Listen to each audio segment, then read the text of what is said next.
A man in a kilt. The news spread quickly, first to local media, then national, then international. A man wearing a kilt-like garment was set on fire as he slept on a public bus in Oakland, California, during evening commuter hours, Reuters news service reported. A passenger on an Oakland, California public bus received burns to his legs after his kilt was set on fire, UPI wrote. The word kilt seemed to have gotten lodged in the minds of reporters. It was in every report, as if Sasha had been on the way home from bagpipe practice. The Daily Mail in the United Kingdom even illustrated the report with a photo of a kilt, explaining that a kilt is the national dress of Scotland. It felt wrong to Debbie. Sasha wasn't wearing a kilt. They were wearing a skirt. And she was pretty certain that the skirt was the reason Sasha had been set on fire. So when a reporter showed up on her doorstep, she began to explain. "My son considers himself agender," she said.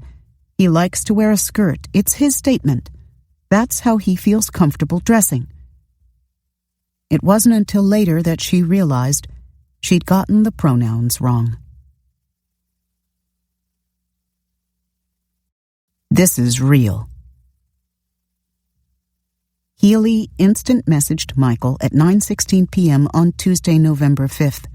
"Healy, how are you?" "Michael, mixed. And you?" Healy, tapping a random assortment of keys. "Michael, uh-huh." Healy, "Yeah, you understand." Michael, "It finally kinda hit me in physics class." Healy, "It hit me in science, but I didn't want to cry, although I did. But then also when I saw it on the news, like, this is real. This is not fake. There are people I've never met who've seen this. There are probably people who I've met at cons or talked to on the internet or something who watched and were like, that's fucking crazy. It's horrifying." Michael, "Yeah. Did you hear that Sasha's cousin started a fundraiser to help pay for the medical bills?" Healy, "Yes, I saw it. It has already raised about $2,000. Michael, "Nice." Healy, "I don't know. I guess that they are responding to texts? Just an FYI. Michael, "They are? What makes you think this?" Healy, "Yes, they responded to one of Nemo's, although they may not be tonight because their first surgery is tomorrow." Michael, "Sasha must be medicated out of their mind." Healy, "You want to know a fun fact? People's typing generally gets worse if they start crying." Michael, "Well, I'm glad that they're in contact. I left a message on Sasha's phone earlier." Healy, "Yes, me too. I did, and I sent them a really long text." Michael, "Aw. Now I feel like I should do something else." Healy, "Yes, well, I am a worry-type person. Wait, that shouldn't make you feel bad. Don't feel bad." Michael, "So I was going to start on the bio essays tonight." Healy, "Me too. But I haven't." Michael, "But there's no way I'll be able to focus." Healy, "Yeah. I got basically nothing done tonight." Michael, "I want to ask Sham for an extension, but I feel like that would be profiteering off of Sasha's injury." Healy, "Yes, I thought of that, but it seems unfair and I refuse to. I'd rather just stay up late. Well, not rather per se. It just seems a better option, more moral option. Something like that. Are you okay? I don't think you're okay as you want everyone to think." Michael, "I'm not sure what I feel like. My emotions are changing wildly minute to minute." Healy, "Yeah, I don't know. I just feel kinda numb now." Michael, "One second, I'm getting ready to bawl my eyes out. The next, I'm somber. I don't want to do anything right now. Homework? No. Cookie clicker? No. I want to share a link to a news article about Sasha, but I'm not sure what I'd write, and I kinda just don't want to talk about it on Facebook." Healy, "Yeah, everything just feels wrong. Did you watch the video I sent?" I thought it was okay. You? Michael, yeah, that guy at the end was kinda odd. I think it might have been due to video games. That guy was weird. Healy, yeah, he was. I don't like him. We don't know for sure, but I'm pretty sure it was a hate crime. IDK about you, weirdo. Michael, yeah, there's pretty much no way that it wasn't. Healy, uh-huh. I must go. Enjoy your night. Michael, yeah, right. Sleep well. Booked in. The squad car pulls into the Sally Port at the side of Alameda County Juvenile Hall, and the officers escort you into the booking room. A sign on the wall says, "All personal property removed in this area, including piercings, wigs, and detachable hairpieces." The police have already taken your personal belongings and put them in a bag with your name on it. Now a juvenile hall staffer asks the cop to remove your handcuffs. "Take off your shoes," the staffer instructs. He pats you down and has you walk through the ViewScan metal detector, which will locate any hidden weapons. Another sign explains, "Notice, we do not return cigarettes, lighters, matches, tools, knives, drugs, gang-related paraphernalia, or any item deemed inappropriate for minors." They take your clothes and hand you the replacements. Khaki pants, green undershirt, charcoal gray sweatshirt. Underclothes, white bra and panties for the girls, white boxers for the boys, white socks for everyone. Boxy black shoes plus slides for the shower. You can take a shower now if you want. Most people do. Chances are you've been sweating. When you're dressed, you'll go into the holding tank. There are 5 of them, concrete slab boxes with the walls painted white. Nothing in there but a stainless steel sink and toilet and a call box so you can communicate with the staff. You might be alone in there, or if it's a busy day, you might be with someone else. They check to make sure they don't put 2 kids together who have a pre-existing beef. They don't want fights. Once they locate your paperwork, they'll start booking you in. You get 2 phone calls, one to a parent or guardian, the other to your employer if you have a job, or your probation officer if you're on probation. Then you get a medical screening. Are you on medication? Any injuries in the last 24 hours? They'll offer you an HIV test, and if you're a girl, a pregnancy test. If you've been here before, you already have a medical file. They'll thumb through it, checking up. "How's your asthma?" they might ask. Then it's time for photographs and fingerprinting. They document your scars and tattoos, put your prints in the database, and then you're done, booked in. The whole thing takes less than an hour. Down a long hallway with mustard-colored walls. The floor is linoleum, shiny clean, patterned in squares of tan, yellow, and beige.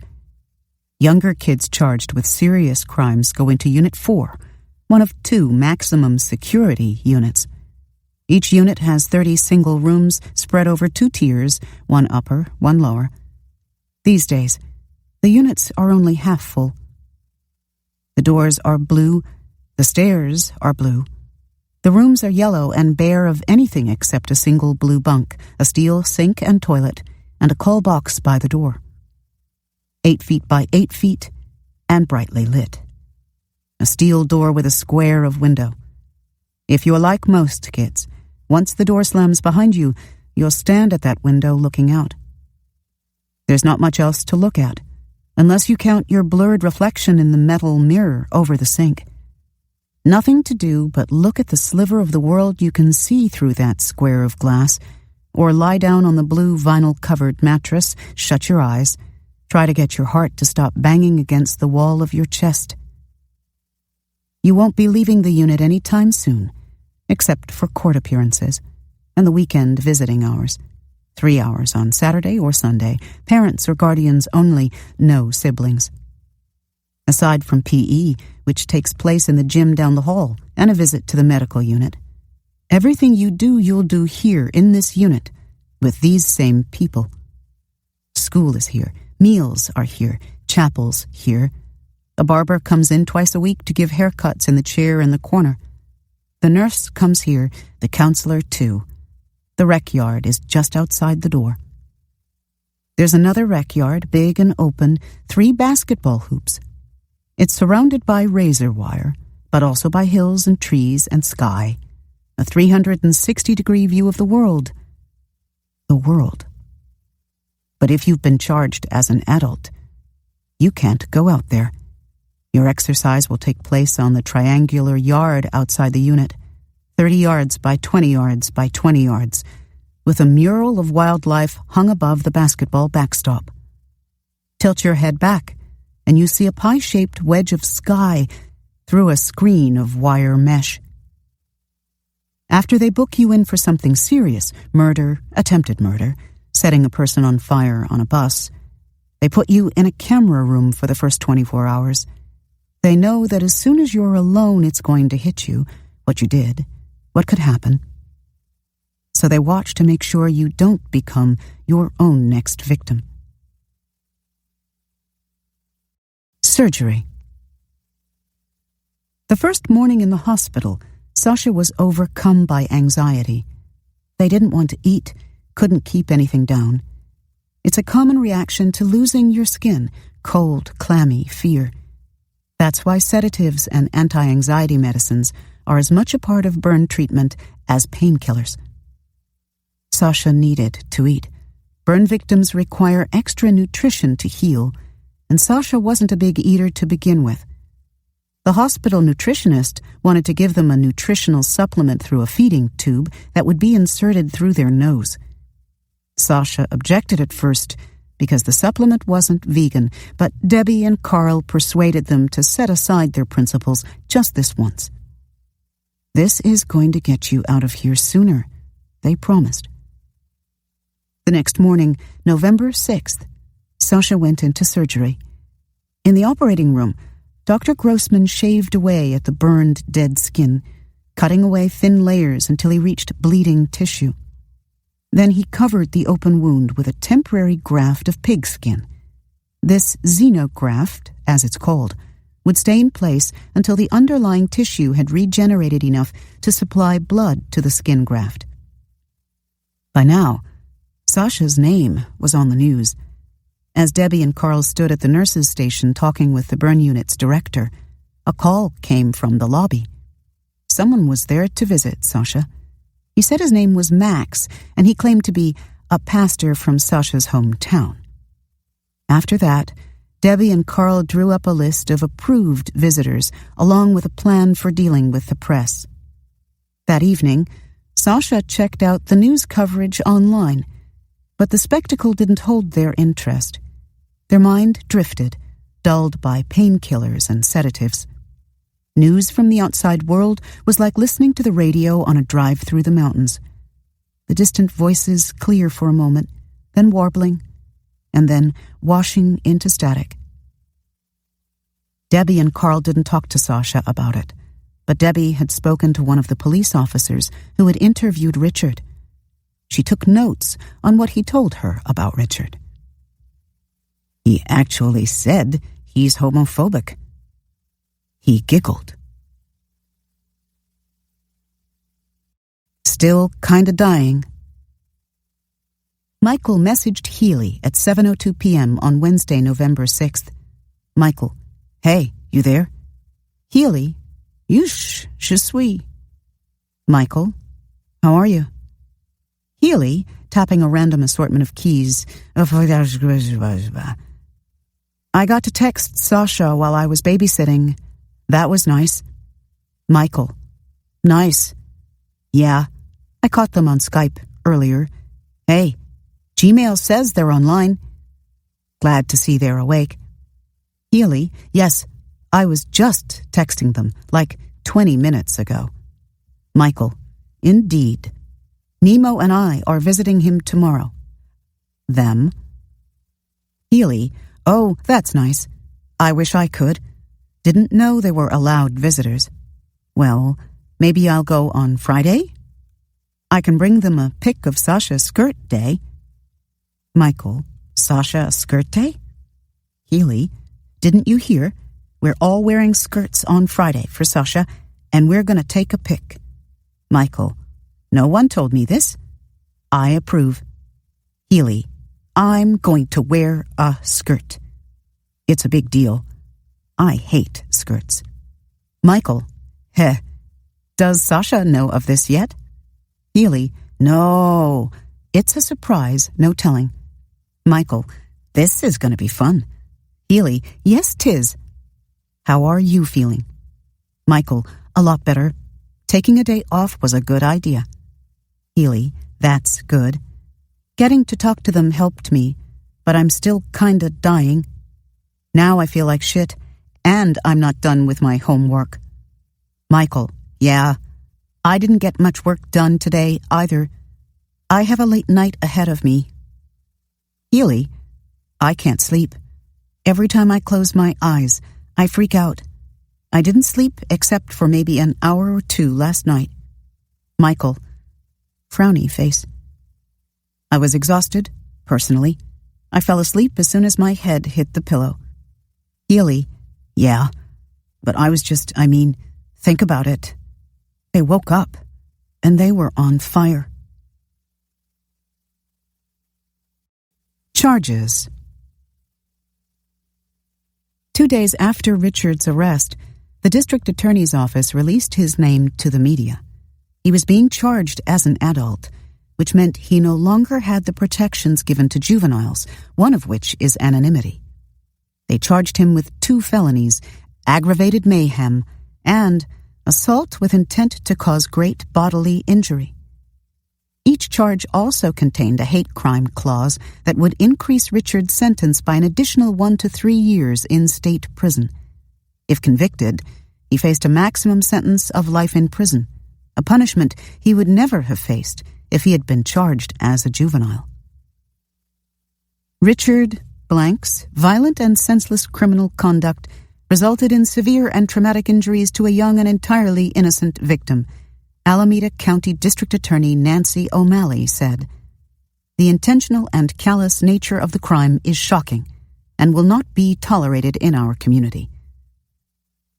Lloyd and Jamal were never interviewed, arrested, or charged. Direct files. Stop right here, and for a moment, imagine yourself forced to submit to being handcuffed and see what kind of feelings will be aroused in you. A Chicago lawyer named John P. Altgeld wrote in an 1884 book called Our Penal Machinery and Its Victims, arguing that submission to that one act of degradation prepares many a young man for a career of crime. He took the reader through the experience of a youthful offender, which began with the accused, usually arrested for vagrancy or disorderly conduct, spending the night in the police station among older, more vicious criminals. He compared the criminal justice system to a great mill, which somehow or other supplies its own grist, a maelstrom which draws from the outside and then keeps its victims moving in a circle until swallowed in the vortex. Altgeld was part of a movement headed by 2 prominent reformers, Lucy Flower and Julia Lathrop, whose work led to the establishment of the nation's first juvenile court in Cook County, Illinois, in 1899. Young offenders, these reformers argued, were different from adults. They were works in progress, malleable, and could be set on the right path if the law behaved like a stern but loving parent, rather than as an instrument of punishment. The notion that juvenile offenders are fundamentally different from adult ones lasted for more than 80 years. Then came the crime wave of the late 1980s and early 1990s. As crack and guns flooded the cities and gangs battled over turf, the violent crime rate for juveniles ages 15 to 17 doubled, as did the violent crime rate for people ages 18 to 20. John J. DeLulio, Jr., a political scientist who was then at Princeton, argued that we were seeing a new kind of juvenile criminal, utterly unlike the misbehaving teens of the past. He called them super predators. A super predator is a young juvenile criminal who is so impulsive, so remorseless, that he can kill, rape, maim without giving it a second thought, he explained. And he warned that the numbers of these fatherless, godless, and jobless teens were growing. By the mid-2000s, he predicted, their numbers would double or even triple, unleashing a tidal wave of violence across the nation.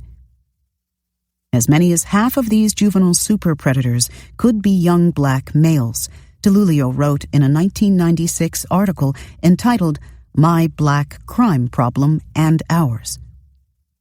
In response, one state after another enacted direct file laws that allowed juvenile offenders to be transferred to adult courts if they committed certain crimes. There are no violent offenses that are juvenile, thundered Newt Gingrich, who was then Speaker of the U.S. House of Representatives. You rape somebody, you're an adult. You shoot somebody, you're an adult. California's Proposition 21 was approved by 62% of the voters in March 2000.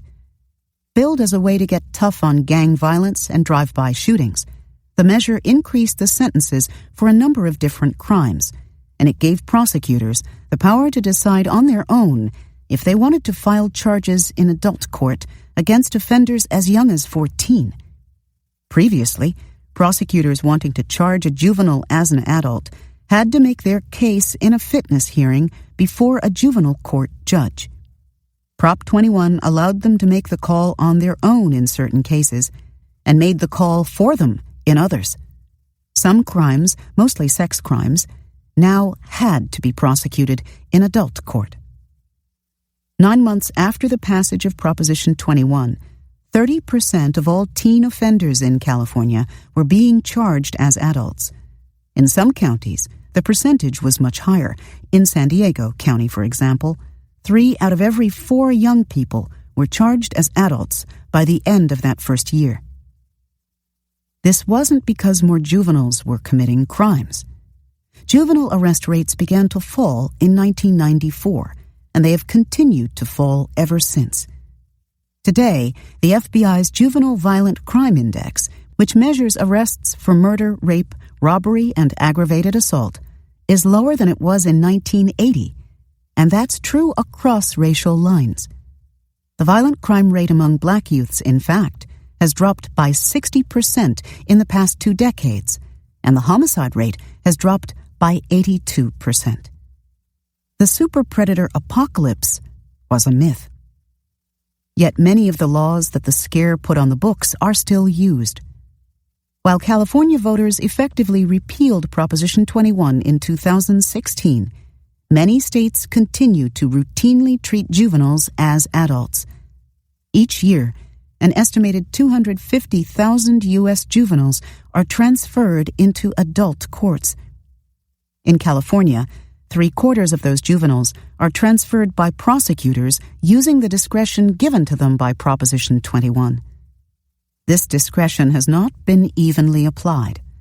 A 2012 analysis by California's Department of Justice found that cases against black youths were more than twice as likely to be directly filed in adult court than cases against white youths, and cases against Latino youths were more than 6 times as likely.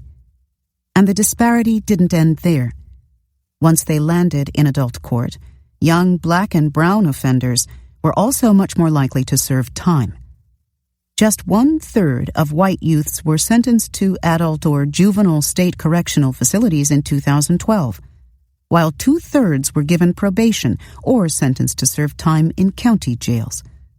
For kids of color, the ratios were reversed. 2/3 served time in state facilities, while 1/3 received probation or jail. Nationally, 58% of all incarcerated African American youths are serving their time in adult prisons. What he did was a terrible thing, Jasmine said after Richard was charged. I'm not trying to defend his actions because it was very terrible. Even so, she said, Richard was a kid who was capable of making an exceedingly dumb mistake, but one who was also capable of learning from it. Life in jail? A 16-year-old? It's ridiculous, she said. They need to give him time to grow. Why lock him up and have him institutionalized and make him worse? Court date. On November 7th, the day Richard made his first court appearance, reporters packed the hallways.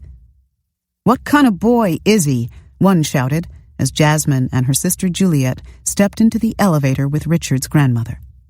"He's a good kid, a very good kid," the grandmother, also named Juliet, said. "Why do you think he did this?" another reporter asked. "I don't know. He was with his friends joking around, that's all," she said. "He's not a bad person. If you knew him, you'd know he's always joking around," Richard's Aunt Juliet said in a separate interview. "He shouldn't have did what he did. I feel so bad." Jasmine spoke to the press, too, off camera. "I am very sorry for my son's actions," she said. "I did not raise my son that way." That's what they said. But all anyone seemed to hear was this: he was joking around. Setting someone on fire because of their clothes is not a joke or prank gone awry, editorialized the Bay Area Reporter, a newspaper serving the LGBTQ community. As Alameda County prosecutors correctly see it, it's a felony, and Richard surely isn't laughing at the possibility of life in prison because he apparently couldn't handle someone dressing differently. Online forums seethed with outrage. To the mother of the 16-year-old who set the fire, "You call that just joking around? Suppose some kid set you on fire, burned, say, 90% of your body. Would that be joking around? Your son needs life in prison for attempted murder," a man named Brian Weil wrote on an anti-bullying Facebook page. The comment received 160 likes. On news sites, blogs, and forums around the country, the conclusion was the same. Lock him up, throw away the key. Lock up the mother, too, while you're at it. Many suggested far worse. Reeling. Jasmine felt the world had spun off its axis. It was impossible, and yet it was true. Richard had hurt someone, really hurt them, somebody who hadn't done anything to anyone. She was mad at Richard. She was mad at Lloyd. She was mad at herself. She was mad at society. How could this have happened? She knew what people were saying about Richard, about her. She'd seen the online comments. Her sister Juliet advised her not to tell anyone about Richard's arrest, but she wasn't going to hide. "If you have anything to say, bad comments, take it to God," she told everyone who asked about Richard. "Pray for him."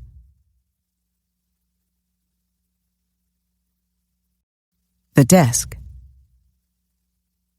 Nancy O'Malley, the Alameda County District Attorney, worked at a weighty, dark wood desk that was once used by Earl Warren, the U.S. Supreme Court Justice whose court ruled that public school segregation was unconstitutional in the landmark 1954 decision Brown v. Board of Education. A round-faced blonde with a brisk, no-nonsense manner, she was known as a crusader for the rights of women and children. Her prosecutorial priorities included sex trafficking, domestic violence, and child abuse. She had a reputation as tough but generally fair. Her office had one of the lowest direct file rates in the state. But in this particular case, O'Malley had no qualms about prosecuting Richard as an adult. "The crime is very, very, very serious," she explained. "But for some good Samaritans, Sasha could very well be dead. He lit Sasha's skirt on fire on the bus in the middle of the day, and that's very, very disturbing behavior. If the defendant doesn't change and get rehabilitated, he's a very serious person in our society and a real threat to anyone." A threat, she argued, because hate crimes are discrimination, just as segregation was. And as the occupant of Earl Warren's desk, she was determined to fight discrimination wherever she found it. "We have a history a long history in this country of people and cultures who have been treated badly because of their race, their gender, their religion, and all the protected classes that we've identified under the law, she explained. So if somebody commits a heinous crime against somebody because they are a member of a protected class, that is very purposeful discrimination. It's important to show that this is the kind of behavior that will never be tolerated. Until the mid-1980s, the law made no distinction between crimes motivated by bigotry and crimes motivated by money, passion, or boredom. Murder was murder, vandalism was vandalism.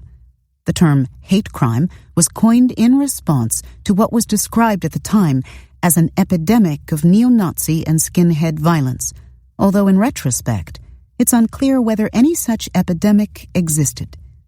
Since then, the number of bias-motivated prosecutions has steadily gone down.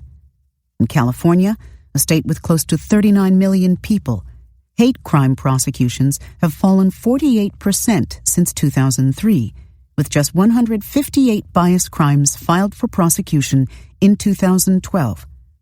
Since bias crimes are vastly underreported, however, the true number is undoubtedly higher than the statistics indicate.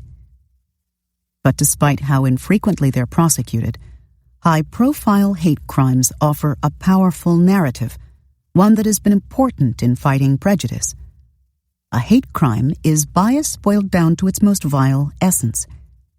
Even someone who isn't sure what they think about hiring people who are black, gay, or transgender can feel the essential wrongness of hurting someone because they are black, gay, or transgender.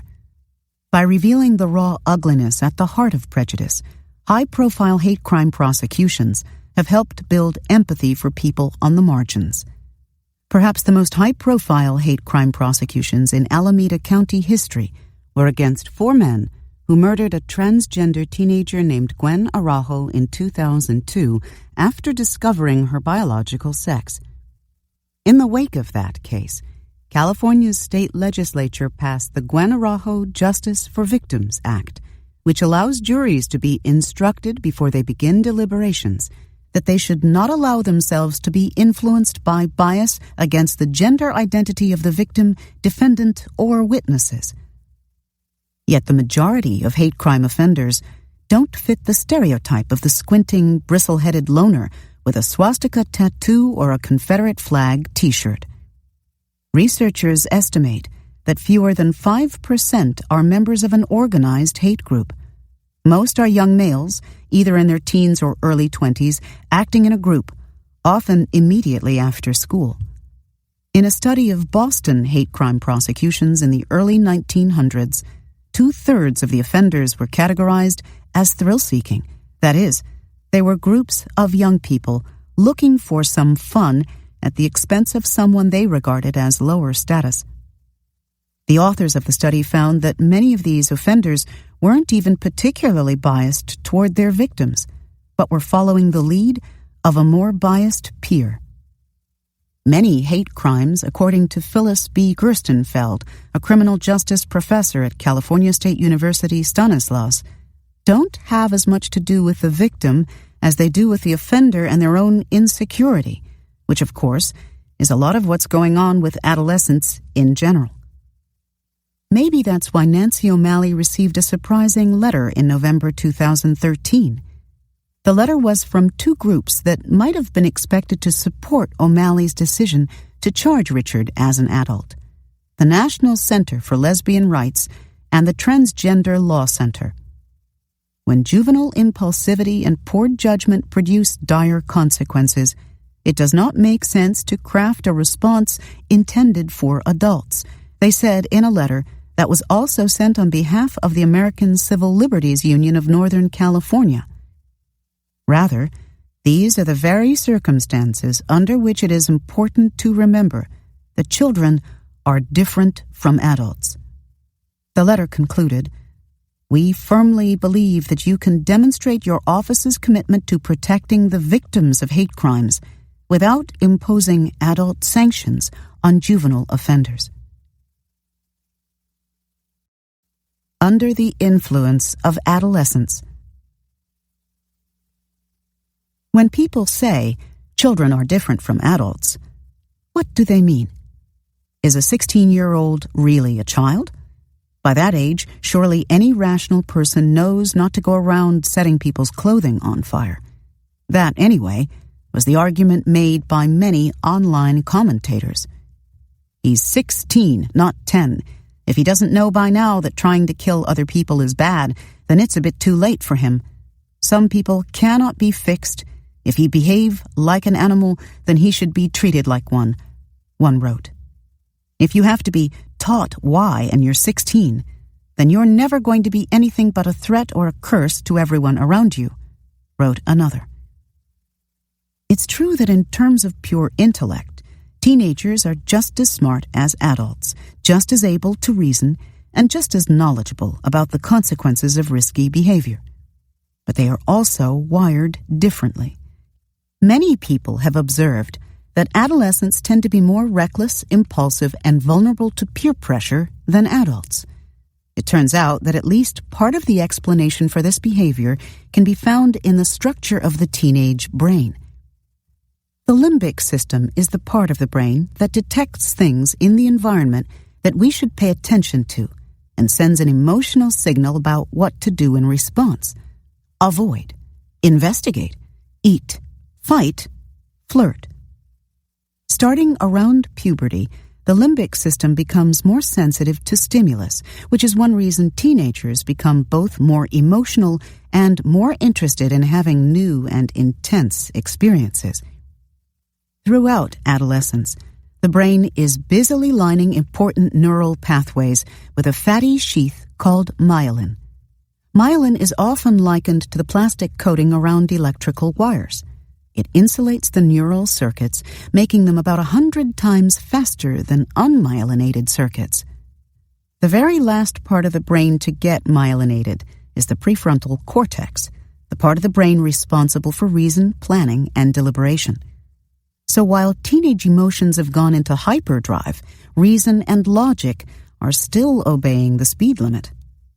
The result is that while teenagers can make decisions that are just as mature, reasoned, and rational as adults' decisions in normal circumstances, their judgment can be fairly awful when they are feeling intense emotions or stress, conditions that psychologists call hot cognition.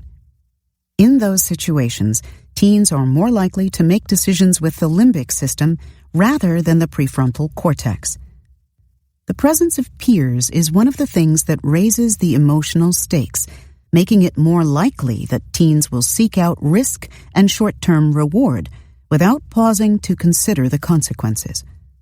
Even the brightest, best-meaning teenager doesn't tend to think much beyond the moment, especially when they're with their friends, observes Gerstenfeld. As people grow up, they generally get better at making thoughtful decisions even when under pressure. Studies have found that around the world, antisocial behavior increases by a factor of 10 during adolescence and then begins to taper off as people reach their early 20s. Criminologists call this the age crime curve. But it doesn't always.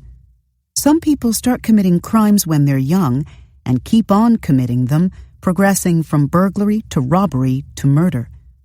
The problem is, there's no way to know which kid is going to mellow with age and which one is just getting warmed up. You cannot tell when you're looking at a 16-year-old whether they are irredeemably depraved, explains Barry Feld, a law professor at the University of Minnesota, who is one of the nation's foremost experts on juvenile justice. So how should we look at teenagers who commit bias crimes? Are they kids with deep-seated character flaws who are likely to be antisocial bigots for the rest of their lives? Or are they simply manifesting the worst aspects of adolescence, an obsession with conformity, group identity, and peer approval, combined with an appetite for risk and sensation? Or are they at a fork in the road, a place where their future will be determined by what happens next? The proponents of hate crime laws are liberals, and yet they are the ones who are the biggest critics of mass incarceration, observes James B. Jacobs, director of New York University's Center for Research in Crime and Justice, and an expert on hate crime laws. So there are ironies piled on ironies. The remedy here is imprisonment, and prisons are the ultimate incubators of antisocial attitudes. Life at Bothan. The first surgery was soon followed by a second. Dr. Grossman needed to cut away more dead tissue. He felt that the wounds still weren't clean enough for a skin graft. After that, things settled into a routine. By the end of the first week of Sasha's hospitalization, Debbie and Carl had returned to work part-time, arriving at the hospital every afternoon around 2 p.m. and staying into the evening. Sasha didn't have the concentration to read or watch movies, so they spent their time dozing, scrolling idly through Tumblr and calculating how long it would be until they got another dose of painkillers. "What makes you get out of bed in the morning?" a friend asked Sasha on Tumblr, as part of a list of get-to-know-you questions that got passed from person to person. "It used to be not wanting to miss the bus and be late to school," Sasha wrote. "Now it's my nurses taking me to the tub." Being bathed in the huge stainless steel tub was Sasha's favorite part of the day. The official name for it was hydrotherapy. The purpose was to keep the wounds clean and prevent infection. All Sasha knew was that the water and towels were warm. It was pleasant floating there, a welcome change from lying in bed waiting for the next dose of Dilaudid. Friends came to visit, dressed in yellow paper gowns, their hands covered by blue synthetic rubber gloves, and their faces hidden behind paper masks. 2 visitors were allowed in at a time. Nemo and Michael were the first to come. Healy visited a few days later with Taya. Sasha had asked them not to bring food because everyone had been bringing food. They brought food anyway, vegan sushi from Berkeley. It was nice to have visitors, but Sasha wanted to go home. It was hard to sleep at the hospital. The room was always too hot or too cold, and it was often permeated with odd noises.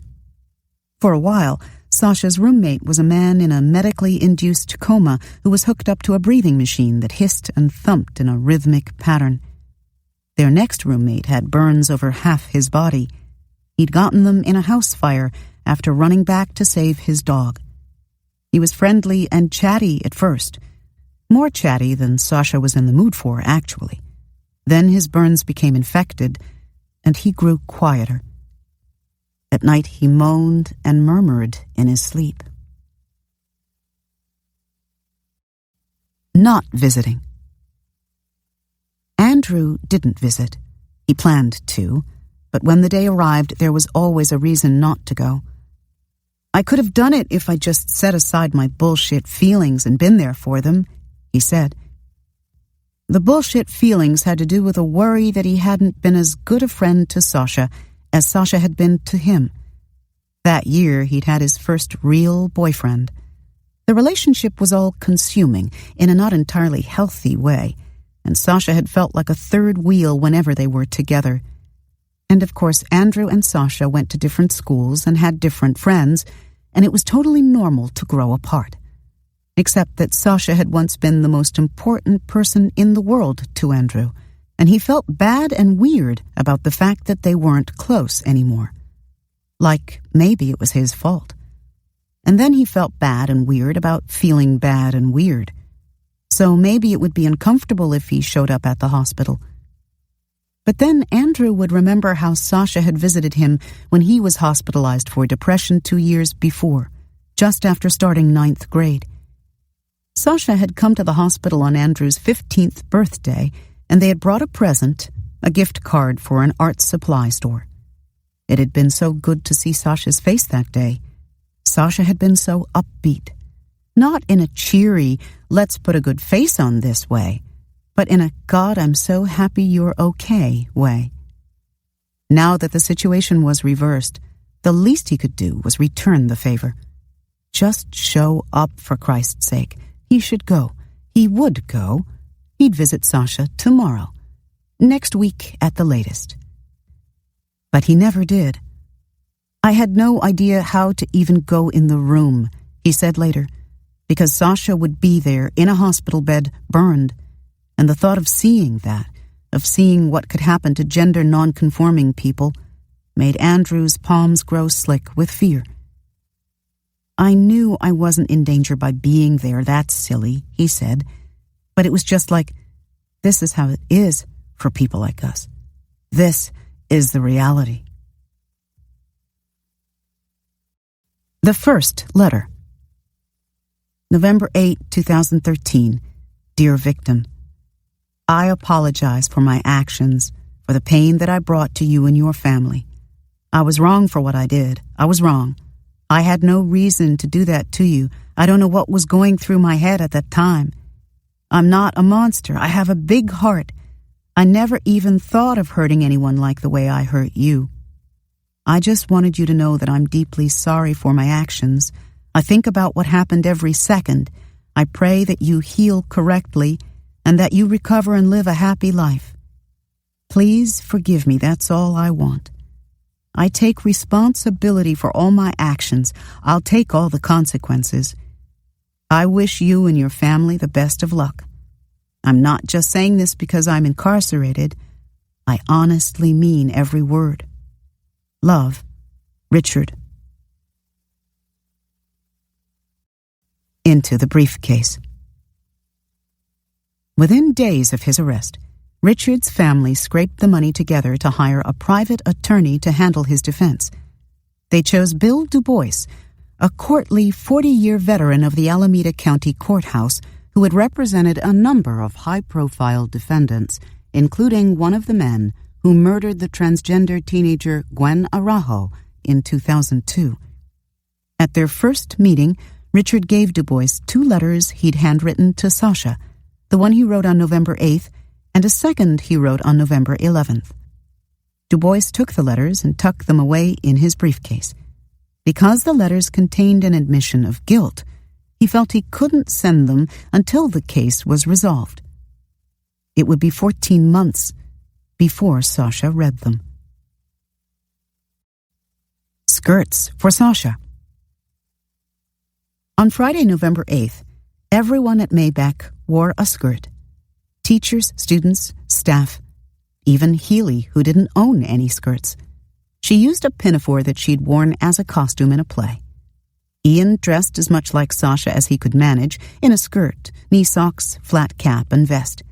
Nemo wore a tartan skirt over jeans. Michael wore a black miniskirt, along with his signature khaki jacket and gray beanie. A photo of Maybach students holding a sign saying "Skirts for Sasha" was taken by a photographer for the San Jose Mercury News and reposted to dozens of LGBTQ and anti-bullying blogs. A week later, under the light of a 3/4 moon, roughly 150 supporters, including students from both Maybach and Oakland high schools, marched along the route of the 57 bus. The march started at the street corner where Richard and Lloyd had gotten on the bus the week before. Television cameras jockeyed for position, nearly knocking each other over in their eagerness to get the best shot.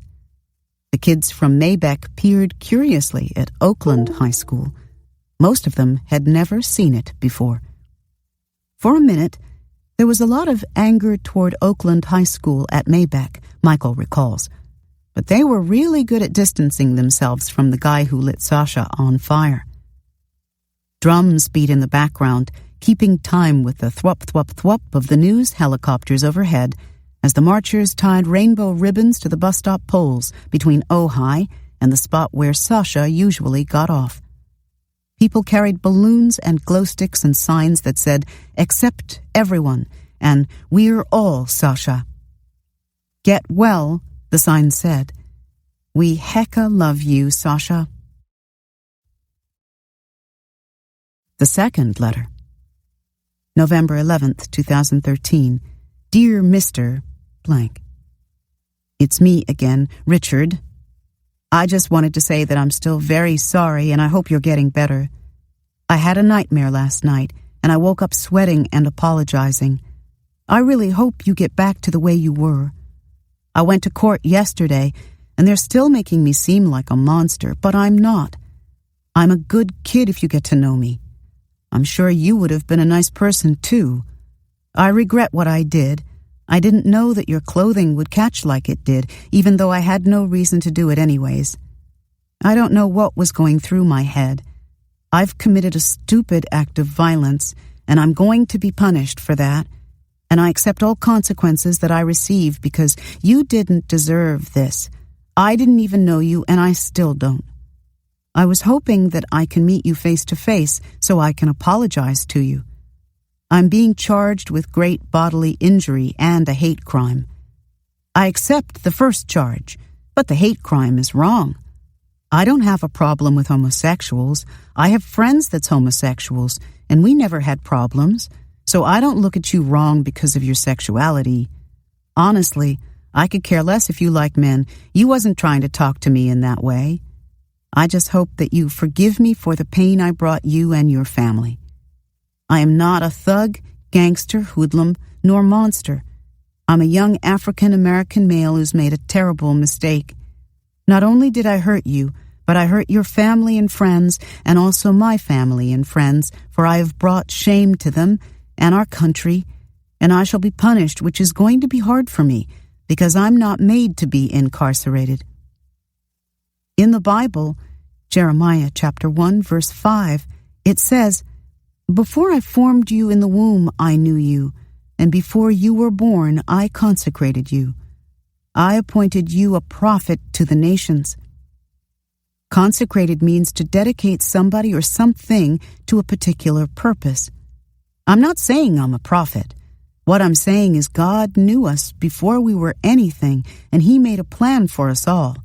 And we know it's not evil, because God isn't evil, so we wasn't made to do bad things. I really don't know why I did what I did, but I hope you don't think I'm evil. I'm actually good. I've also been hurt a lot for no reason. Not like I hurt you, but I've been hurt physically and mentally, so I know how it feels. The pain and confusion of why me. I felt it before plenty of times, so I know how it feels. So get better, and I'm looking forward to meeting you so I can apologize. I'm going to write you at least 2 letters a week, so be expecting them. Also, I'll keep you in my prayers. Get well. Signed, Richard. Let's all take care of each other. Richard didn't end up writing more letters, but on November 11th, Carl wrote a letter of his own. It was sent to the parents and staff at Sequoia Elementary School, where he taught kindergarten. I think it's really important to keep in mind that none of us can know the mind, motivations, or intentions of the person who set flame to Sasha's clothing, he wrote. Oakland police have a 16-year-old high school student in custody based on video camera footage from the bus. As far as I know, police are the only people who have viewed the footage. I certainly haven't, so I can only guess at what happened. At this point, I choose to assume that this kid was playing with fire and that he gravely underestimated the consequences of that. Others may make different assumptions, but it's important to remember that they are all just that, assumptions.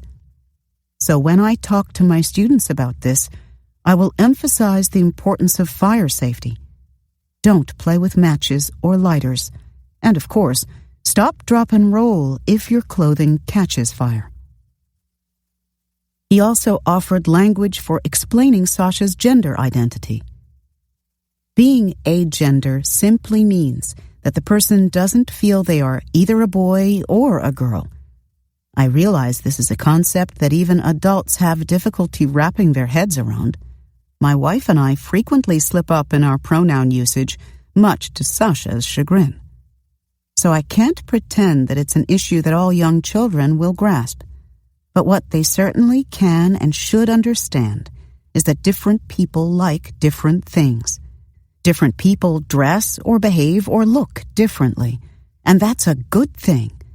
Sasha feels comfortable wearing a skirt. It's part of their style. They also frequently sport a necktie and vest. Sasha likes the look, and frankly, so do I. It makes me smile to see Sasha being Sasha. As I wrote above, none of us can know the mind of the kid who lit a flame to Sasha's skirt, but I have a feeling that if he had seen Sasha's skirt as an expression of another kid's unique, beautiful self, and had smiled and thought, I hella love Oakland, I wouldn't be writing this now. Again, many thanks for all of your love and kindness. Let's all take care of each other. Carl. Homophobic. Richard's extended family showed up for his second court appearance on November 15th, including Jasmine's cousin Regis, who is gay. Tall, attractive, and androgynous, Regis didn't talk to the press, but his presence was a statement in itself. I'm here, I'm queer, and I support my cousin. Inside the courtroom, reporters discussed the best terms to use when describing Sasha. Gender fluid, gender queer, gender non-conforming, agender. I just say he was wearing a skirt, one reporter offered. He gave a weary shrug. The terms change all the time. Nothing much happened in court, other than Du Bois announcing his plans to file a motion contesting the decision to try Richard as an adult. Afterward, he took questions from reporters. I've met the minor, and I can tell you he's not homophobic, not even remotely, he said. First of all, he doesn't know how to spell homophobic, much less be it. Everyone had their own theory as to why Richard had used the term. Du Bois said when he asked Richard for a definition, Richard had said that it meant he wasn't gay, that he liked girls. Jasmine said that she thought he was trying to get out of trouble by saying what he thought the police wanted him to say. But whatever his reason for saying it, it was part of the story now. Newscasters mentioned it almost every time they reported a new development. This is not a whodunit, Du Bois said. This is not even a what happened. This is what frame of mind the kid had. The attorney tended to talk about the case with a mixture of calm and exasperation, as if his powers of incredulity had already been strained to the point of breaking. He argued that the views Richard expressed in the police interview were nothing more sinister than a kid being weirded out by the sight of a boy in a skirt. They're putting him in the category of skinhead because he admitted to being homophobic, to being very homophobic, and they're saying, we take that as true. He bugged out his eyes and dropped his jaw to indicate how absurd this was. Lynchings. They're hate crimes, he said. But the kid who thinks that wearing a skirt is anomalous and decides to play a prank is not committing a hate crime.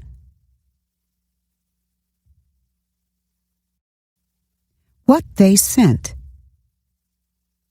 On Sasha's first full day in the hospital, a stranger dropped off a bouquet of silk flowers, 3 white roses, and 4 stalks of orange Chinese lanterns. A former burn victim herself, she knew that real flowers aren't allowed in the burn ward because of the risk of infection. That was the beginning. Within days, letters and packages began arriving at the hospital, at Maybeck High School, at Debbie and Carl's home. An online medical fund set up by Sasha's cousin raised more than $31,000 in donations. What did I get today? Sasha asked each afternoon when Debbie and Carl arrived at the hospital with the day's mail. The answer was sometimes surprising. Strangers sent money in small bills, paper cranes, a soft blanket, Star Wars stickers, a drawing of a TARDIS from Doctor Who, a 4-page play written in Spanish, a book of poems by E.E. Cummings. A friend from the live-action role-playing community sewed Sasha a skirt and matching vest. The East Bay Heritage Quilters sent a vibrant purple quilt.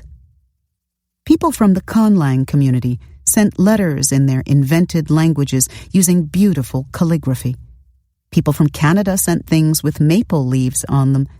High school gay-straight alliances from all over the country sent cards decorated with rainbows.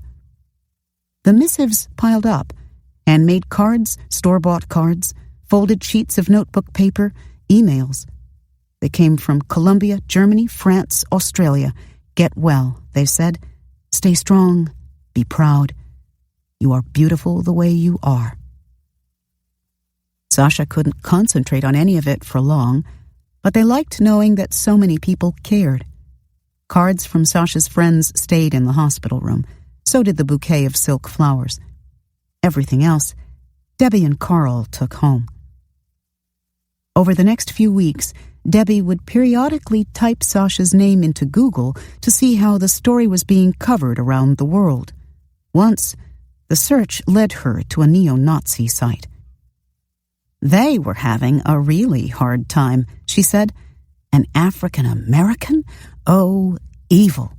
But then it's this trans kid wearing a skirt. What?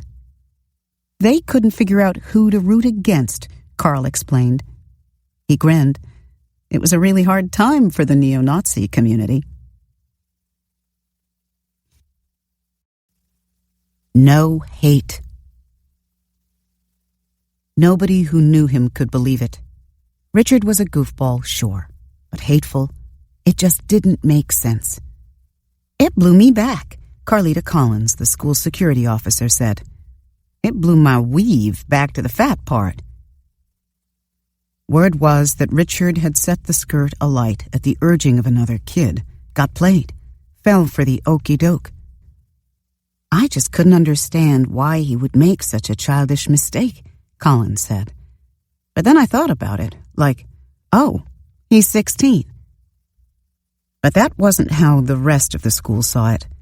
Richard had only been there 2 months, and he didn't know too many people. For most students, all that mattered was that Ojai was in the news again, and not for any of the good things that happened there.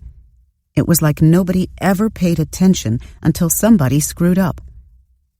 He was black, and he did that. Most of us that go here are black. We're expected to do something wrong, explains Emarie, who played on the football and baseball teams. People act like if you go to Ojai, that's the baddest school in Oakland.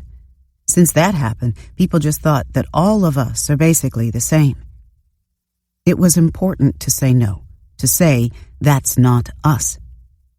What our student allegedly did to Sasha is hideous and is not representative of the values we know to be true of the Oakland High community, Principal Matin Abdelkawi said in a letter he read over the school loudspeaker.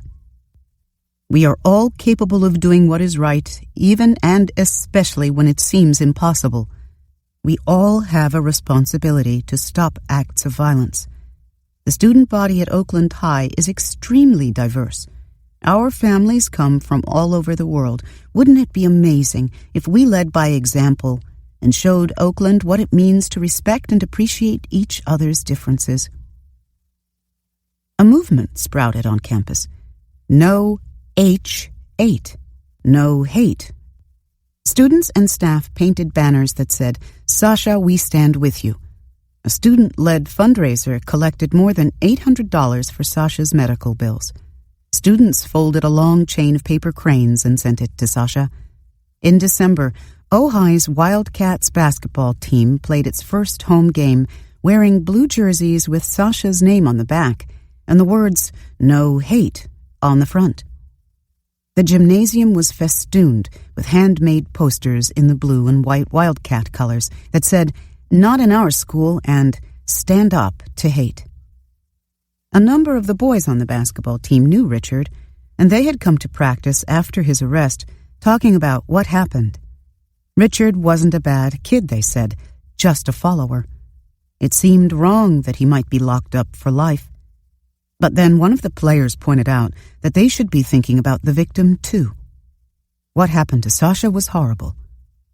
That shouldn't happen to anybody, he said. What if that had happened to somebody in your family? That was when the team decided to order jerseys that stood up for Sasha. We are against hate and bullying, basketball coach Orlando Watkins said when the team gathered in the locker room before the game wearing their No Hate jerseys. This is a big game for us today, not just because we need the victory, but it represents something bigger than just basketball. So let's go out there today. Let's play hard. Let's stay focused. And let's take care of business. The team listened somberly, then gathered in a circle. No hate on me. No hate on 3, Team Captain Keith called. 1, 2, 3. No hate! Y'all don't know. Caprice found it hard to go to school. In her time in the Oakland schools, she'd seen plenty of kids drop out or get kicked out, get shot, or get pregnant. But Richard was supposed to be different. I can't even hardly express the feelings I have, because I knew where he was trying to go, she says. I knew he would be the one graduating from here. The no-hate banners were everywhere, but no one was talking about Richard. Abdelkawi, the school principal, had concluded the letter he read over the loudspeaker by reminding students to show our student, currently in custody, compassion and tolerance. But Richard's friends felt that this last bit had gotten plastered over by the reams of no-hate posters. One by one, they showed up in Caprice's office to complain. They said it was a hate crime, but he had family that wasn't straight, Richard's friend Lydell said. We were with no hate, but in Richard's case, it wasn't hate. What he did was wrong, as like a joke, playful. It was like a funny little prank joke turns to something that ends your whole life. To Lydell, it just seemed like the outside world didn't grasp how easy it was for kids who grew up in poor neighborhoods to take that wrong turn. People have different habitats, he explained. Some people have it better than others. They grew up in good neighborhoods. Their family has jobs. They have good income. They don't understand. Their life is so good, they think everybody's life is good. They don't understand the struggles people go through. I don't know where you grew up at, if it's like a low-income area where there's a lot of violence and crime, but if you grew up in a low-income area and all you see is crime and drugs, if you have family that does crime, you see it. It has an impact on you. If you're around it a lot, it's hard to do good. It just hurt, Cherie said. Somebody you were that close to, and it becomes like all viral? She shook her head. People would say all type of stuff, like he was just intentionally trying to burn him. Like, oh yeah, he gay, he hecka gay, let's burn him. I'm not saying what he did was right. I'm just saying at the end of the day, he was 16. You're all just trying to put an opinion on something that you don't know. Y'all don't know. The Circle. Each day that the no-hate organizing at Oakland High School went on, Richard's friends grew increasingly upset. Finally, Caprice went to Principal Abdelkawi to ask if she could hold a restorative justice circle so that Richard's friends could share their feelings. She invited Amy Wilder, an Oakland High School resource specialist who was the faculty advisor for the school's Gay-Straight Alliance. Wilder, who majored in gender studies in college, had been working with students to show support for Sasha. About a dozen students gathered in a circle in an empty classroom a few days later. Most of them didn't really know each other. Richard was the one thing they had in common. The facilitator passed around a green race car that served as a talking piece. When the race car reached you, it was your turn to speak. Otherwise, you listened. The first few times the race car went around the circle, the questions were playful. If you were a superhero, what would your superpower be? Questions that let them get to know one another a bit. Then they talked about Richard. How silly he was, and how kind, and how he'd had a friend and a family member who were gay. One of them passed around a photo of Richard on a cell phone. When the phone reached Wilder, she gave a start of recognition. It was Richard's eyes she remembered, his hazel eyes.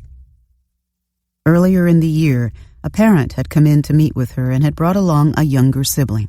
The kid was wild, out of control. No way were they going to be able to have a conversation with this kid bouncing off the walls. But then Richard had come out of Caprice's office. He went over to the kid and somehow calmed him down, got him focused so the meeting could take place. Now, as she stared at Richard's picture, Wilder's eyes filled with tears.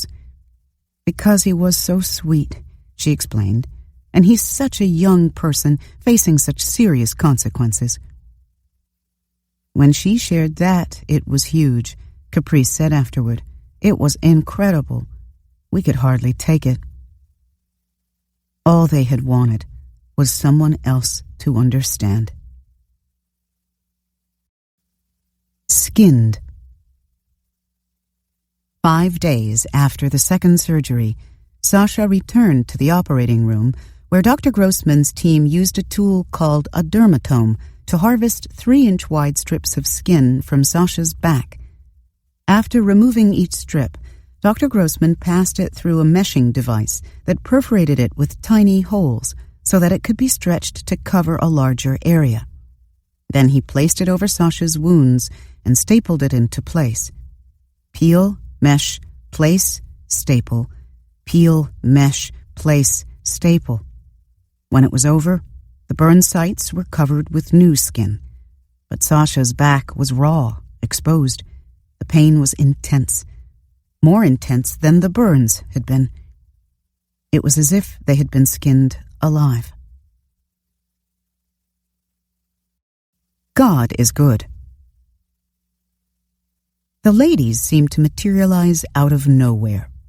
There were 3 of them at the third court hearing on November 22nd, older white women who dressed as chastely as nuns in turtlenecks and blazers and sensible shoes. They came, they said, because they were concerned about Richard. Not that it's not a horrible crime, one explained, but it's also a crime to try a child as an adult. Inside the courtroom, defendants appeared in a small box to the left of the judge. It was possible to see them only if you sat on the far right side of the gallery and pressed your cheek against the wall. By the third hearing, the reporters had figured this out, and they all squished into the same column of seats, leaning into one another to get a glimpse of Richard's face. Jasmine wore glossy pink lipstick, black leggings, and a T-shirt that said Los Angeles. Her face was bright, eager, confident. She knew it would all turn out okay. God is good, she repeated to herself in the elevator. God is good. God is so good. You look nice, her cousin Regis said as the family gathered in the hallway, waiting for Du Bois to be done talking to reporters. I like your hair. His own hair was gorgeous, streaked red and gold, with hair extensions he'd made himself. He was dressed stylishly in a gold jacket, tight jeans, a scarf, and lace-up boots. They were an attractive trio, he and Jasmine's sister Juliet. As they waited for Richard's lawyer to give them an update, they talked about what they were cooking for Thanksgiving just 2 days away. Macaroni and cheese, yams, that spinach dip they loved. Conversation turned to a case that was in the news. Donald Williams, Jr., an African-American freshman at San Jose State University, had been relentlessly bullied by the white students he lived with in a 4-bedroom dormitory suite. The white kids, also freshmen, had insisted on calling Williams 3/5, a reference to the clause in the original U.S. Constitution that counted slaves as 3/5 of a person when determining population for representation in Congress. They clamped a bike lock around his neck and claimed to have lost the key. They wrote "nigger" on a whiteboard and draped a Confederate flag over a cardboard cutout of Elvis Presley in the suite's living room. They locked him in his room, and they claimed it was all just a series of good-natured pranks. In the end, 3 18-year-old white students were expelled for what they did to Williams, and a 17-year-old was suspended. The 3 who were expelled were also charged in criminal court. The charge, misdemeanor battery with a hate crime enhancement, which carried a maximum penalty of 1.5 years in county jail. A jury eventually convicted all 3 of battery, but acquitted one of the students of the hate crime charge and deadlocked on the others. Girl, they got misdemeanors, Regis said. Nobody got charged with any felonies. 3 white boys, on one black boy. Does it have to be me? Sasha was released from the hospital the next day, 23 days after the fire. Reporters lined the street in front of Sasha's house, pushing up against the front door. News helicopters circled. Sasha gave an interview to the local news, wearing a skirt over bandaged legs. I was really excited that an agender person was in the news, they said later, but I wasn't that excited about the circumstances, obviously. Those were my feelings. This is really great, but does it have to be me? Sasha also suspected that not everyone understood what the story was all about. I got the idea that it wasn't really about me being agender, they said. A lot of the news coverage was a boy was wearing a skirt, rather than an agender person was wearing a skirt. And that kind of bugged me, that I was being misrepresented in that way. Back at Maybeck. Sasha returned to school in December, on the Monday after the Thanksgiving break. They were eager to be back after the long, boring days in the hospital, and they dressed a little smarter than usual, matching the flat cap and skirt with a vest, bow tie, and crisp white shirt. The press was there, of course, craning to get a view of Sasha, like paparazzi angling for a shot of the royal family. Sasha's friends made a point of not making a big deal about Sasha's return, and they asked their classmates to do the same. They knew Sasha hated being the center of attention, so after greeting them with hugs, they tried to be chill. As chill as you can be with a line of news trucks idling in front of your school, antennas stabbing the sky. There were so many cameras at the school, and they were like, "Are you Sasha's friend? Can we talk to you?" Taya remembered. And that was a little weird because I didn't know how to approach my friendship with Sasha. I don't think Sasha wanted to be around their friends, with their friends thinking, I'm talking to a famous person, or I'm talking to somebody that something horrible happened to. They just wanted things to be normal. It really distanced me from the friendship, which is a shame. After school, Sasha went to ballroom dance club. Taya was crazy about ballroom dancing, so she had started the club, and Sasha, Nemo, and Michael had joined. Sasha and Nemo were useful additions because they could dance either the male or the female part, depending on what was needed. That first day back, Sasha waltzed with Michael as their partner. Michael noticed that his friend was quieter than they'd been before, a little more inward. But overall, Sasha seemed okay. Worst days ever. There were a lot more of them now. Worst days, worst nights. The days their legs itched from the graft, from their leg hairs getting caught in the bandages, a prickly irritation that never stopped. The days their legs ached, when everything that used to be normal was suddenly difficult. Showering, seated now, using a handheld shower. Getting dressed, both legs had to be wrapped in 3 layers of bandages. Going to school, they were so tired, just so very tired. The nights after getting home from the hospital, when they felt like they had to pee all the time but couldn't, a side effect of having had a urinary catheter in for all those weeks in the hospital. The nights when sleep felt like a distant cousin they'd met long ago but didn't know well enough to talk to.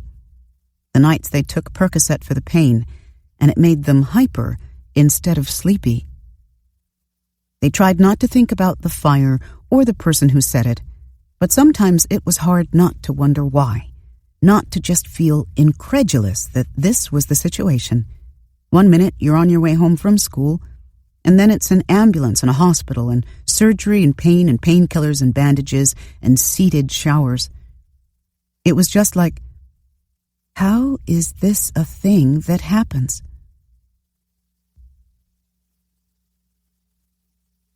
Reunion. Dan Gale sat in a wicker chair in Sasha's living room beside his cousin Russell, taking deep, nervous breaths and exhaling through his teeth.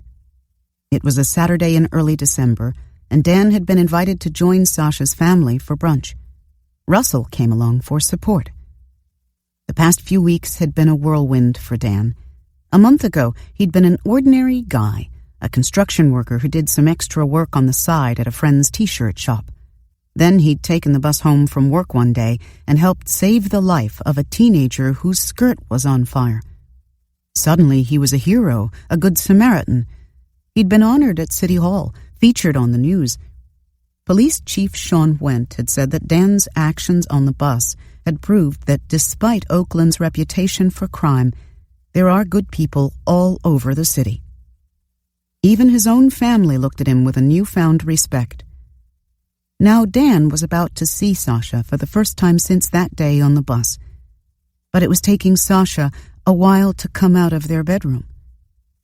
They have to put these stockings on over the scars, Debbie explained. There are a few spots that still have to be bandaged, but they're healing really well. That's great, Dan said, his expression grave. He was in his early 50s and had basset hound brown eyes, a thick salt and pepper mustache, and a deep, gravelly voice. He crossed and uncrossed his legs, resting one of his white tennis shoes on his knee. Beside him, Russell, who owned the construction company where Dan worked, blinked sleepily, a 3-day beard peppering his cheeks. The two of them surveyed the living room, which was cozy and cluttered, its surfaces covered with houseplants, magazines, dried flowers, and framed photographs, its shelves overflowing with hardback books and board games, its limited floor space crammed with musical instruments, a piano, 2 guitars, a bongo drum, a paper banner inscribed with get well wishes wrapped nearly all the way around the room, a souvenir from the march along the 57 bus route the previous month. At last, Sasha came in, wearing a gray hoodie and a black skirt, legs swaddled in white bandages. Dan sucked in a breath. "Oh, wow," he whispered. He stood and enveloped Sasha in a hug. "How you doing, man?" "I'm doing good." Sasha blinked a few times, grinning shyly. "You look great." "Yeah, I'm not feeling too bad." "That's great. Don't change who you are, dude. Don't change." Dan shook his head. "This is weird. Awkward." His eyes brimmed with tears. "I'm sorry, dude. I'm really sorry," he croaked, voice breaking. "Thanks for all you did," Carl said, coming into the room behind Sasha. "Man, I'm sorry I couldn't have done more." Dan turned to Sasha. "It was hard to get to you." "You did all you could," Sasha said. "You did the best." But Dan had already moved on to the future. He wanted to accompany Sasha on their return to the bus. "I want to be there," he insisted. "I mean, you're my friend now, forever. Because of you, because of this whole situation, I feel real better about myself. I have a better relationship with my daughters and stuff. I'm sorry for what happened to you, but man, I benefited big time out of it." He laughed, and to his evident relief, everyone joined in. The conversation moved in fits and spurts, lapsing into awkward pauses and then reigniting again. Sasha told Dan about using the fire to full advantage. "I can't do the dishes. My legs got injured. I can't help with dinner. My legs. I can't do my homework. Legs." Dan talked about how he'd seen Sasha on the bus for years, always with a book in hand. "The kid's smarter than everybody on the bus combined," he announced. Then he turned back to Sasha. "That's because of your parents, you know. Remember this. All your life you're going to want your parents off your back. Then you realize when you get older, they're the only ones that had your back." "You had my back," Sasha said. Dan shut his eyes for a moment. "You know, I turned around and I saw the fire," he said. And my first reaction was, "Oh, I can do this. I got this." 20 years earlier, he explained, he'd been with a friend who was driving a car at a demolition derby. The friend had been working on the car when he mistook a container of gasoline for a container of water and tried to use it to douse the spark. When Dan saw his friend go up in flames, he tackled him and put him out. Who'd ever imagine it was a skill he'd need to use a second time? Over breakfast, a tofu scramble for Sasha, eggs and pastries for everyone else, the conversation turned to the kid who'd set Sasha on fire. Debbie and Carl had told reporters that they wanted to see Richard tried as a juvenile, not as an adult. "I think you guys are a lot more lenient about what you want to see than I would be," Dan said. "Mostly it's just, we don't know," Carl explained. They didn't want to be the ones to decide what should happen to Richard. They didn't feel like they had enough information. "I'll leave it to other people to figure out." Dan turned to Sasha. "How do you feel on that? I mean, this kid hurt you." Sasha considered this. "I know he hurt me. He did something that's really dangerous and stupid. But then again, he's a 16-year-old kid, and 16-year-old kids are kinda dumb.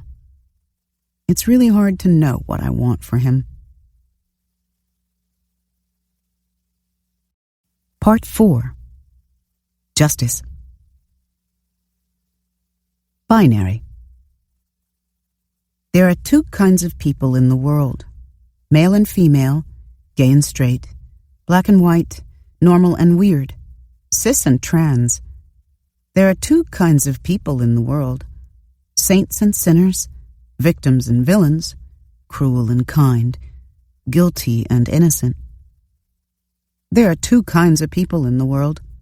Just two. Just two. Only two. Cruel and unusual?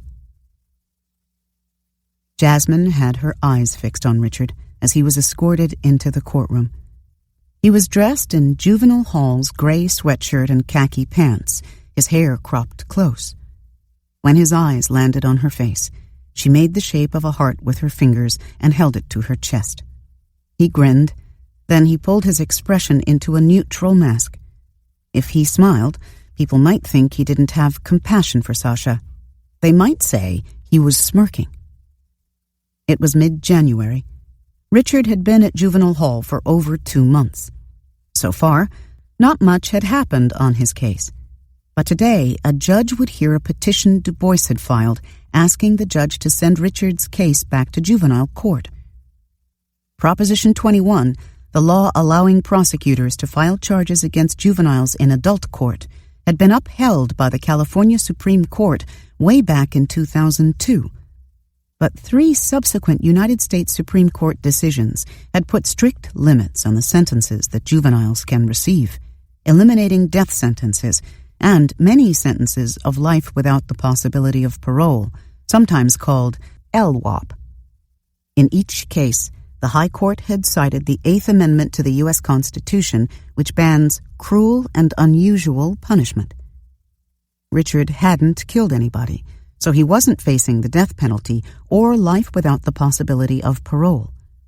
If he received a life sentence, he'd be eligible to go before the parole board in 7 years. But Du Bois argued that the Supreme Court decisions about the death penalty and LWOP indicated evolving standards of decency that made it increasingly unacceptable to impose harsh sentences on young offenders. Proposition 21 enabled the DA, a criminal prosecutor by trade, to unilaterally decide at the outset of any proceedings that the 16-year-old defendant was irredeemably a depraved criminal offender who should be permanently deprived of the rehabilitative and parental reunification objectives and treatment originally provided to all juvenile offenders, he wrote. None of this made much of an impression on Judge Richard Cousins. He pointed out that Richard hadn't yet been tried, which made it too early to weigh in on the constitutionality of any sentence he might receive. And, he added, this conduct is very egregious, and I don't think anybody would argue that if it were committed by an adult, that the punishment would be cruel and unusual. The petition was denied. In the hall outside the courtroom, Jasmine wept in her sister Juliet's arms. She rode the elevator down to the lobby with her eyes fastened on the floor. "He's my baby," she said softly. All I can do is stand by him. Back at juvie. The staff at Juvenile Hall remembered Richard from his previous stay there when he was 14, before he was sent to the group home.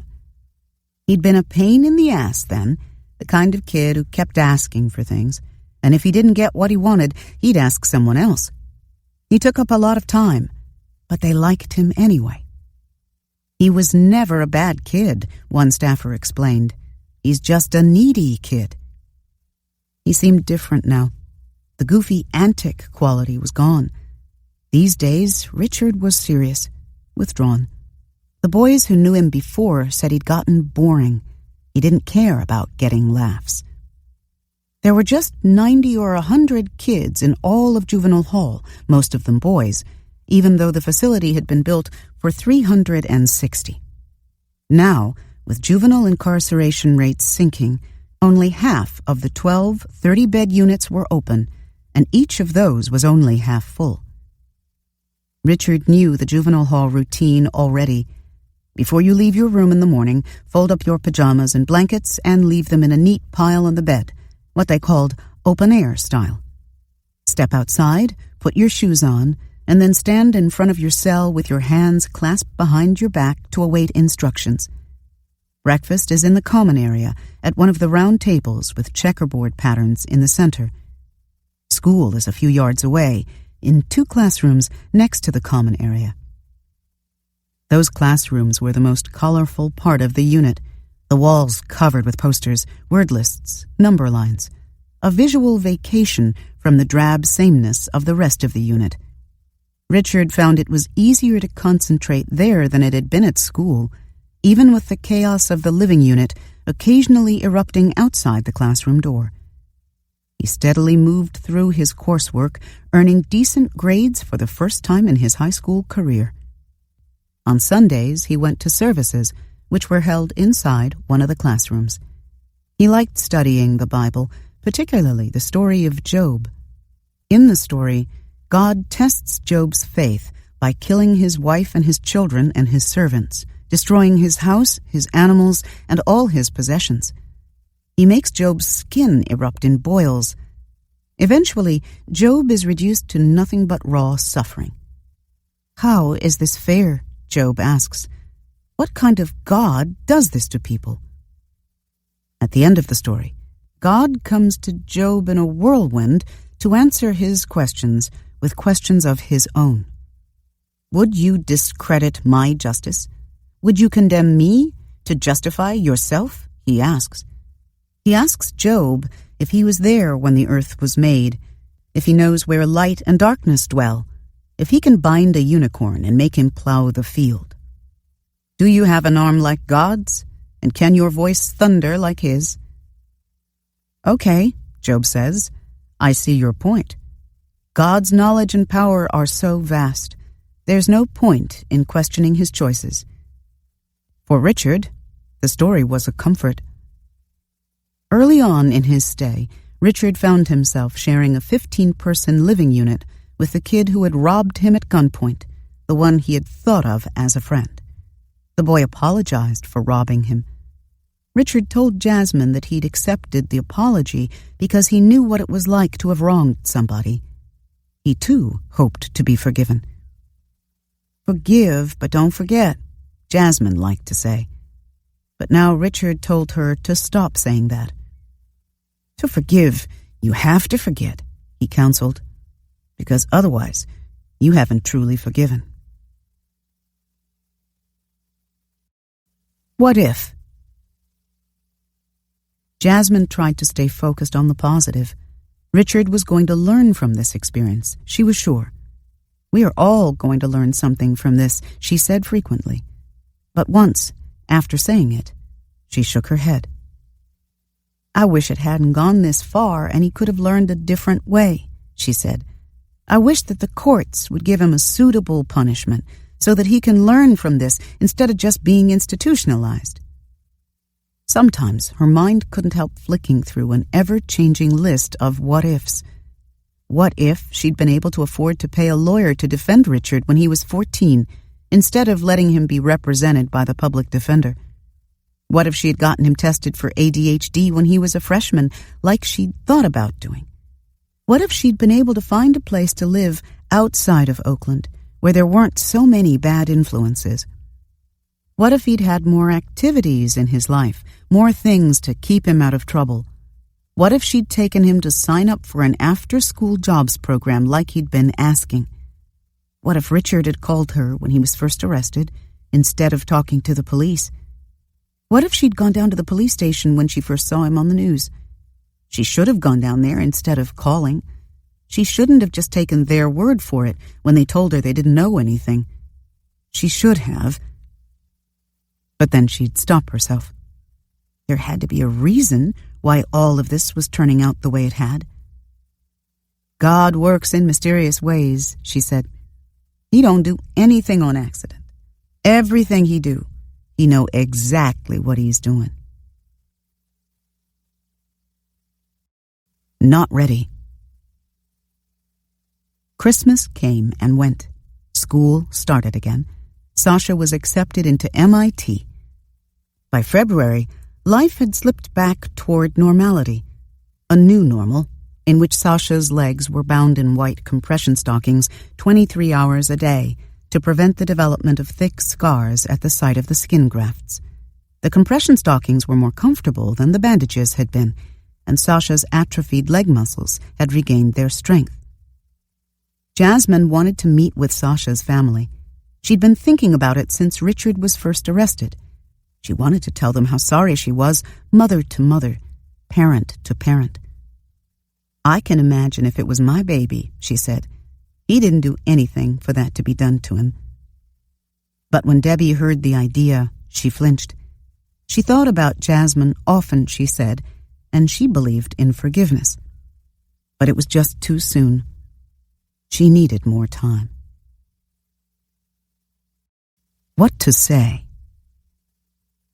Richard's first evidentiary hearing was in March. Sasha took the day off from school and came to court with Carl and Debbie, dressed in a navy blue skirt, a gray vest, a brown striped bow tie, a gray flat cap, a trench coat, purple leggings, and purple high tops. They carried a book about the history of American socialism. Jasmine stared at Sasha, whom she was seeing in person for the first time. Emotions swirled inside her, sorrow and compassion, confusion and shame, emptiness. The hearing was over in minutes. Richard was held to answer, which meant that there was enough evidence against him for a judge to set a date for trial. As Sasha's family filed out of the courtroom, Jasmine dashed over to speak to them. "My son's not like that," she said, the words tumbling out of her mouth in a rush. "I don't know what made him do that, and I'm sorry. We're not hateful people." Then she hugged each member of the family, Debbie, Carl, Sasha. One by one, each of Richard's relatives came forward to do the same. When it was over, both mothers were crying. Jasmine kept talking about Sasha. "He just looks so innocent," she said. "He's just so cute. He has such a nice family. It's just not something I can get used to." There was so much more she had wanted to say, but she couldn't find the words. "I don't know what to say, but sorry."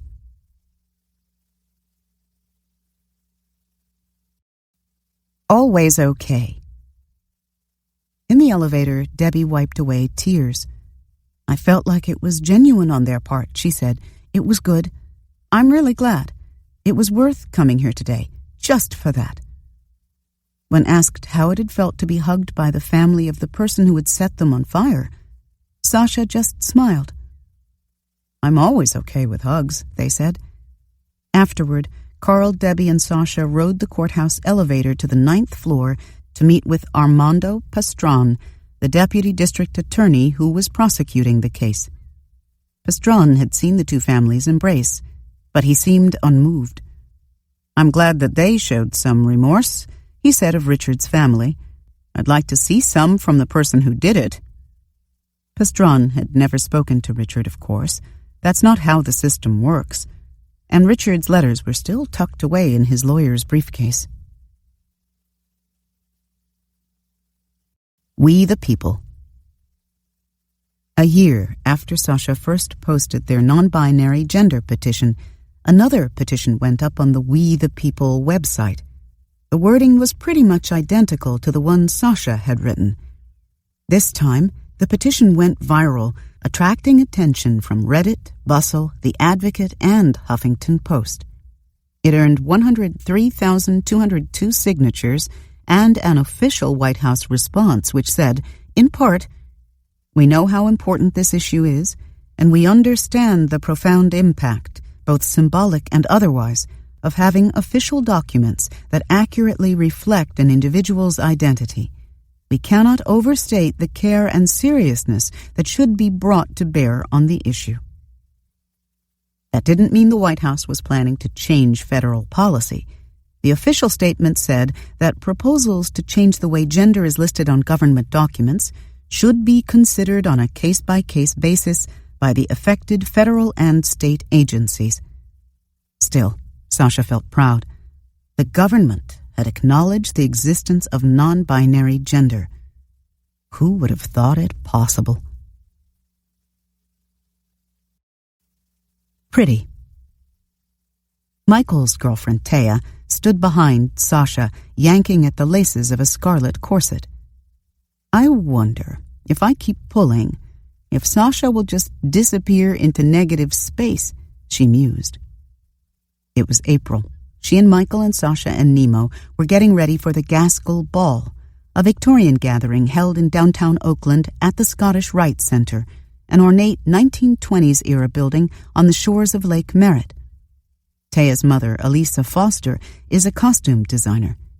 She had made Sasha a ball gown as a gift, using fabric donated by the Sisters of Perpetual Indulgence, a San Francisco charity and street performance group that calls itself a leading-edge order of queer nuns. The dress had a 23-inch waist. Taya, whose own gown was olive green and trimmed with gold ruffles, measured Sasha's waist. Just under 25 inches. She yanked harder at the corset strings. "Sasha, how are you even alive currently?" Michael asked.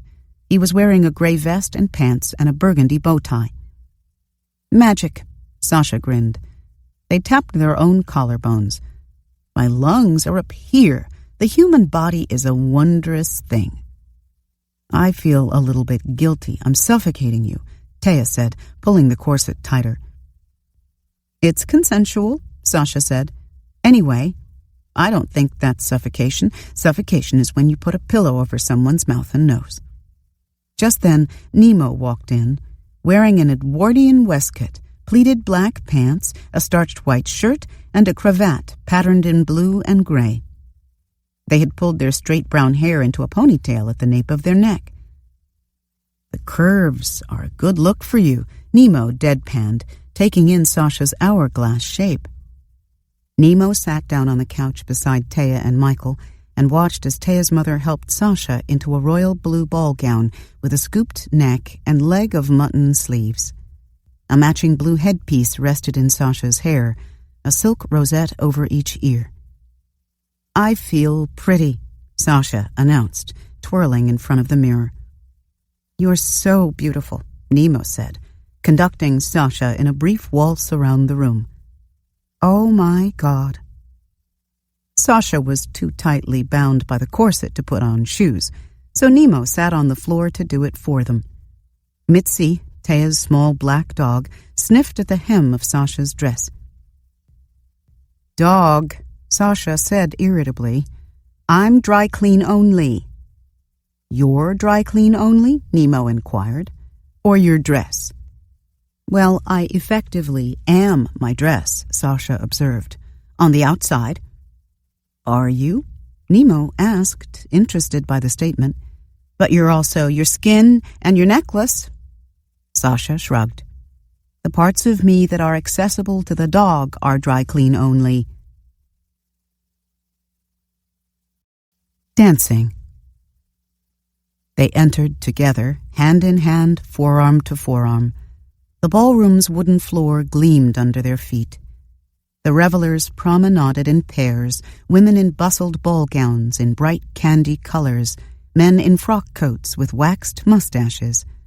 The outfits were a mashup of eras and styles, long gloves and short ones, feathers and jewels, flapper dresses, mini skirts, suits, jeans, and at least one man in a kilt with a raccoon pelt pouch at his waist. This is it, Sasha thought. I'm here in my ball gown with my partner, and it's wonderful. It was wonderful because the dress was pretty, and Sasha was pretty, and the room was pretty, and Nemo was pretty. It was wonderful because Sasha loved ballroom dancing. And it was wonderful because for that night, at least, nobody was going to mistake Sasha for a boy. All evening, men asked Sasha to dance. What I want is for people to be confused about what gender I am, Sasha explained later. That didn't happen too often. People tended to see Sasha as male. So it was a nice change to be seen as female. On the stage, a brass band struck up an Umpapa waltz. Sasha and Nemo danced. Ripples. Darius Young worked as an organizer for an Oakland social justice advocacy group called the Ella Baker Center for Human Rights. He had been hired while still on probation after doing time, and he was passionate about keeping young people out of prison. I did 17 years, 2 days, 4 hours and 20 minutes on a 20-year sentence as a third striker, he explained in an interview posted on the Ella Baker Center's website. I saw a lot of things that were wrong with the system, especially as I started to see the years go by. The people that were coming in were getting younger and younger, and I was like, there's something wrong with this. Why are we sending kids to prison for things that maybe they should have gotten corrected in their lives? And then I saw a pattern that most of them had started out in the juvenile justice system, which let me know that somewhere down the line it was failing. Darius had followed Richard's case in the news. When he saw Sasha's family on TV saying that they wanted Richard to be charged as a juvenile, he felt there was a chance that maybe a different kind of solution could be reached, one that didn't involve sending Richard to prison. Here was a case where so many people thought, okay, yeah, it's a horrific thing that happened, but yet here's a young man that seemed to be salvageable. He didn't have a long criminal record or anything like that, he said. Especially because the victim's family, they were so forgiving. It seemed like they just wanted to put this behind them without causing any more harm to the community at large because, whenever anyone goes to prison, it harms the whole community. It has ripple effects up and down. Darius and another organizer, Maria Dominguez, contacted Jasmine to see if she might be interested in something called restorative justice. Jasmine wasn't interested at first. She'd never heard of restorative justice, and she was already feeling overwhelmed. But eventually she agreed to meet with them and learn more. They couldn't promise anything. All the parties would have to agree, including Sasha's family, the district attorney, and Richard's defense lawyer, Bill Du Bois. But they knew that a restorative justice advocate named Anna Blackshaw had been in touch with Sasha's family, and so they thought it might be possible to bring the two sides together to keep Richard out of prison.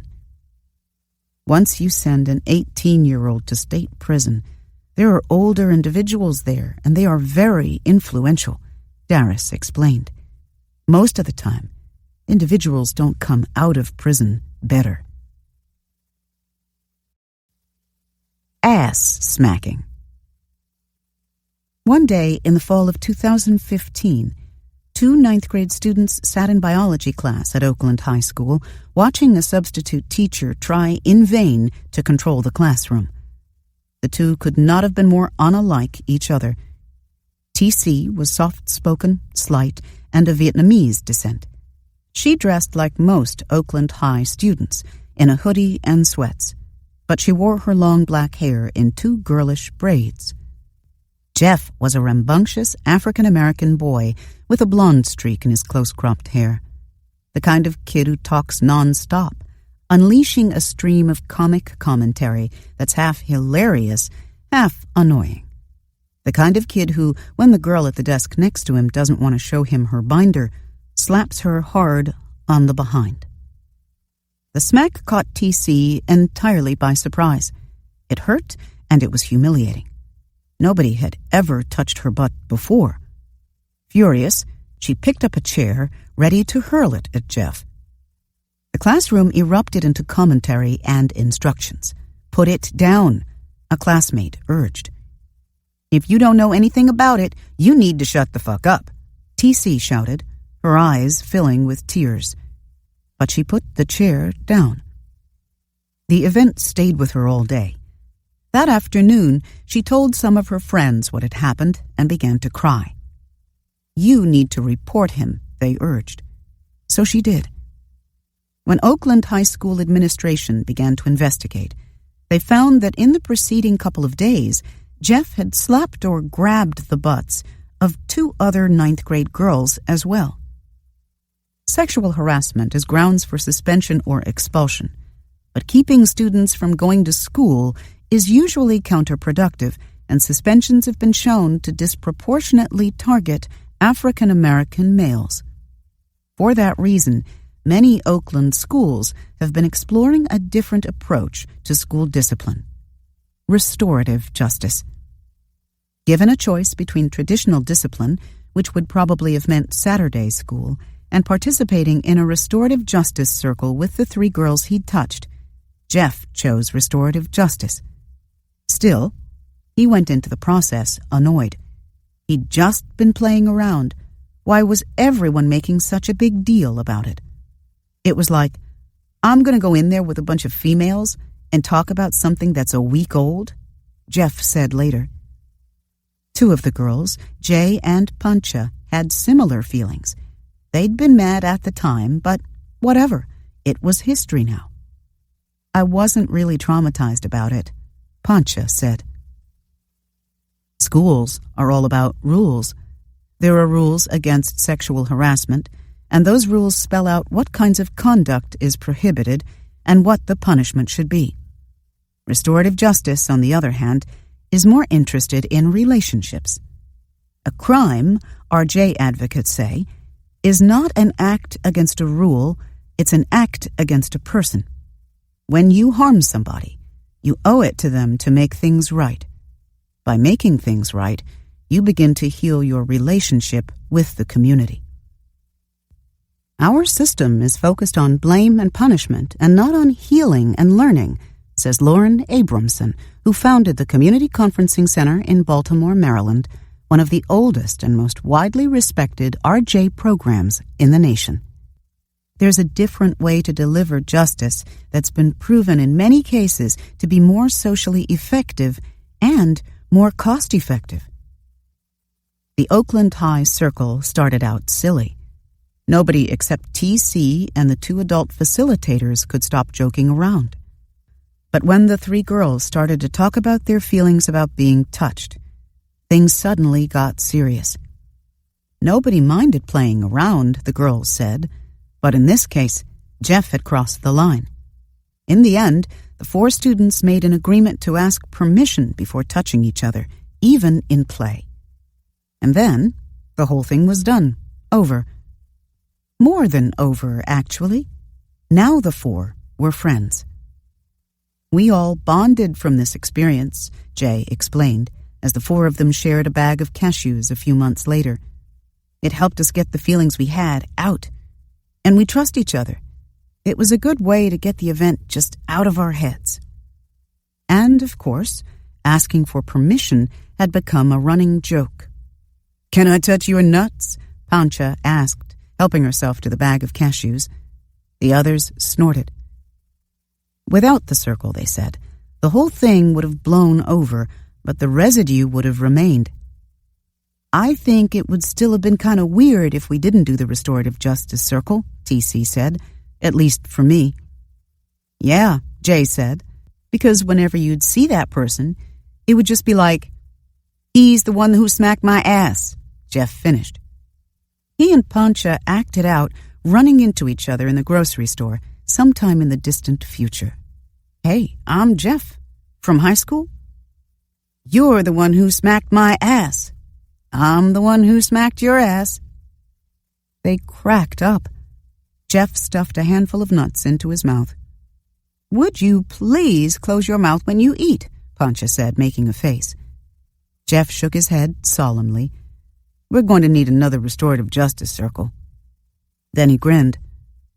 We ain't never used to talk like this, he said. I feel like I can tell them more now. I can trust these three. That was the thing about restorative justice. It allowed you to hold two things in your head at the same time. That butt-slapping was funny, and also that it wasn't. That asking permission to touch somebody was funny, but that you really didn't want to be touched by somebody who didn't ask. That the girls wanted Jeff to dial back the ass-smacking thing, but that they still liked joking around with him. That the whole thing wasn't a big deal, and that it kind of was. That was what community was. All those layers of understanding. Restorative justice. Sujatha Baliga had been getting calls from community activists from the moment Richard was arrested. As one of the nation's foremost experts on restorative justice, she was the one people turned to in situations like this, situations where healing seemed possible. And so, Sujatha had called a few people she knew in the Alameda County District Attorney's office to say that she was available to facilitate if the families were interested in initiating a restorative justice process. I don't cold call crime victims, ever, she says. I'm not here to peddle restorative justice. Restorative justice is sometimes used in Alameda County as an alternative to criminal court for juveniles accused of felonies, a process known as diversion, because the accused is diverted away from criminal court. When that happens, a local nonprofit facilitates a process called family group conferencing that includes the offender, the offender's family, and other important adults like teachers or pastors, as well as the victim and the victim's supporters and advocates. The structure is similar to the one involving Jeff, T.C., Pancha, and Jay at Oakland High School. The members of the circle talk about what happened and then make a plan for how the harm can be repaired. When it's a criminal case, the plan contains measurable benchmarks. If the kid completes the plan and meets the benchmarks, no criminal charges are ever filed. A recent study of the Community Conferencing Center, one of the nation's oldest restorative justice programs in Baltimore, Maryland, found that those who took part in the process were 60% less likely to reoffend than those who went through the traditional legal process. RJ isn't a guarantee of leniency, Baliga cautioned. It's about dispensing with punitiveness for its own sake and trying to produce an outcome that will be more healing for everyone involved. Still, Baliga knew that there was little hope of diverting Richard from the criminal justice system entirely. Given the severity of the harm to Sasha, we didn't expect that the DA would allow the case to be diverted to restorative justice, she said. But if anyone seemed right for restorative justice, it was these two families, who had already expressed compassion for one another. They were perfect candidates for this dialogue, she said. All of them were such gorgeously enlightened, beautiful people. Not wanting to. Debbie and Carl didn't feel much need for restorative justice. The impromptu encounter with Jasmine had felt healing, but Debbie didn't have any desire for another meeting. I don't know what I would get out of meeting with Richard, she said. I'm kind of not wanting to do that. She was wary, too, about making any recommendation about what should happen to him, other than he should be treated as a juvenile. I've never felt like I have enough information to know how to judge or think about this kid, she said. I don't want to be begging for lenience and then have him go out and hurt someone else. But I also don't want him sent to adult prison. Mostly, she just wanted to see the case wrapped up before Sasha left for college. The one thing she didn't want was for Sasha to have to fly back from Massachusetts in the middle of the term to testify at a trial. I don't want to go to trial, she said.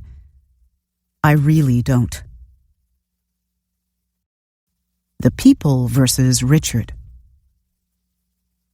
Richard's lawyer, Bill Du Bois, thought the whole restorative justice discussion was a distraction.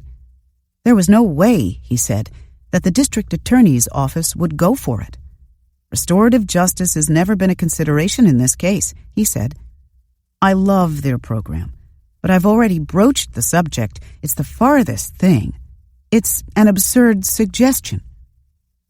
For their part, the district attorney's office said they had no objection to the families going through the restorative justice process if they wanted, but it wouldn't affect the amount of time Richard served. This was not a case where he was not going to be incarcerated. Alameda County DA Nancy O'Malley said, "We could not ignore what he did." The truth was, the legal system had its own unassailable logic, a logic that couldn't be shifted. Guilty versus innocent, prosecutor versus defense attorney, victim versus offender. Tired. Spring stretched into summer. One court appearance followed another. Each time Richard's case was called, all that happened was that the judge set another court date. Both sides were hoping for a plea bargain, but as time went on, Jasmine's shining optimism faded. She came to the courthouse looking grim and sat in the hallway with Maria Dominguez and Darius Young from the Ella Baker Center, waiting for Richard's case to be called. They were the people she trusted to explain to her what was going on. She was tired of talking about the case, tired of thinking about it. I work 12, sometimes 14 hours a day, and when I come home, I just want to go to sleep, she said.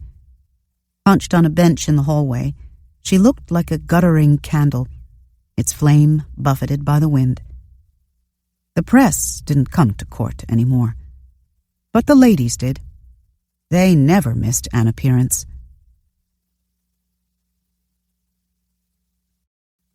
Department 11. Please turn off cell phones and pagers before entering courtroom.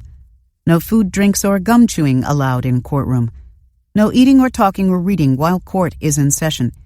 No talking or loitering in the vestibule. No communication with inmates. Department 11 is a way station, a courtroom you pass through on your way to someplace else. It's the court where cases are put on the calendar for their first hearings, where plea bargains are accepted and sentences passed down. No trials happen here. It's a clearing house, crowded in the morning, nearly empty by lunch. Here in the in custody, defendants sit in the jury box waiting for their cases to be called.